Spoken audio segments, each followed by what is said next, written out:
A mother. A mother would do just about anything a child might ask. For her child, there's nothing she wouldn't do. There's no such task. A mother would walk without her shoes to the end of the earth. She would give up anything she had to do to teach her child self-worth. A mother would hold her child's hand every minute of every day, but she won't because she knows her child needs to find their own way. A mother would surely bear the heartache of her child's first love that's real. She will naturally feel as her child would feel. A mother would sell her soul if it would keep her child happy forever. She would give her right arm to keep them together. A mother would run 100 miles uphill in the rain just to guarantee that her child will never feel pain. A mother would laugh with her child even if she was sad. She will give a smile even if she's mad. A mother can only accept her child's mistake with a grin on her face. She will guide in correcting them, but at her child's own pace. A mother will guide you through life as this world can get quite wild. Just don't you ever forget that you will always be your mother's child.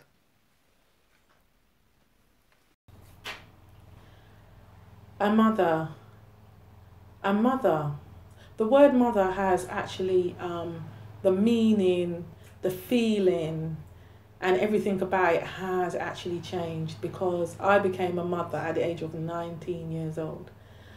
And the whole idea of motherhood has actually developed in the sense of me learning as I go through different experiences with having my children. So I had my first child at 19, and, you know, with the support of my mum, was actually able to still go on and be successful in having a national diploma and then going on to actually get a degree. And then, you know, children came afterwards, and obviously various different experiences at any given moment in time as a mother. A mother. That poem was written after having my fourth child. That poem was written with the experience for the first time of my baby being taken away from me at birth. That poem was written after feeling the anguish of seeing my baby after day 2 with a tube running from her nose to her belly. As mothers, parents, you know, having our children, at any given time, we experience different things. We are constantly learning, constantly learning. Any mother or parent that says to you that they can read a book and know, I challenge you. I've got 4 children and 1 grandson. I challenge you. I'm constantly learning. I'm learning now. And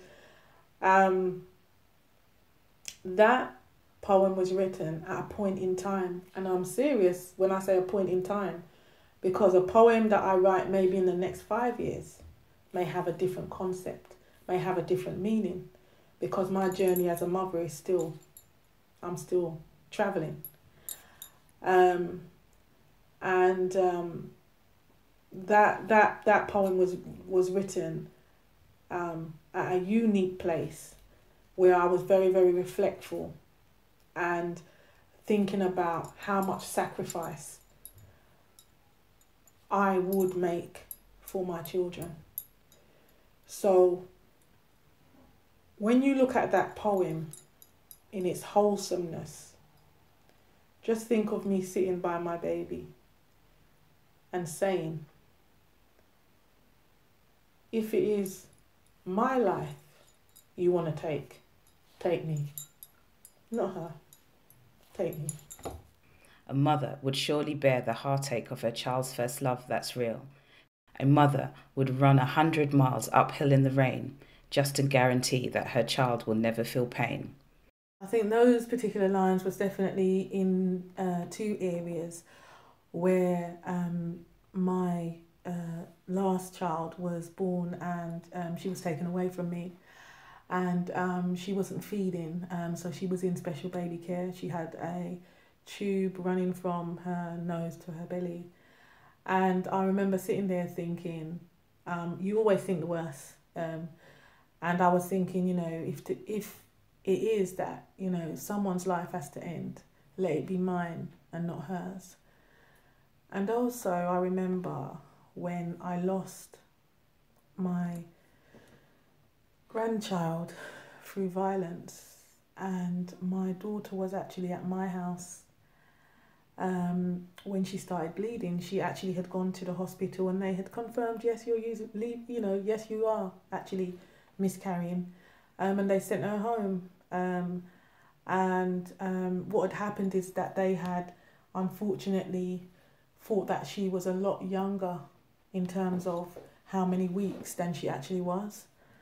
And when my daughter started to lose the baby, it was me who was actually left to clean up the remains of my grandchild. And I was cleaning up the remains of this baby that had not actually experienced life, and I was very emotional, very much in tears. And in fact, whilst I was doing that, I was praying. And whilst I was praying, I was also writing a poem just for that child. And I remember saying, I did not know you, but I loved you anyway.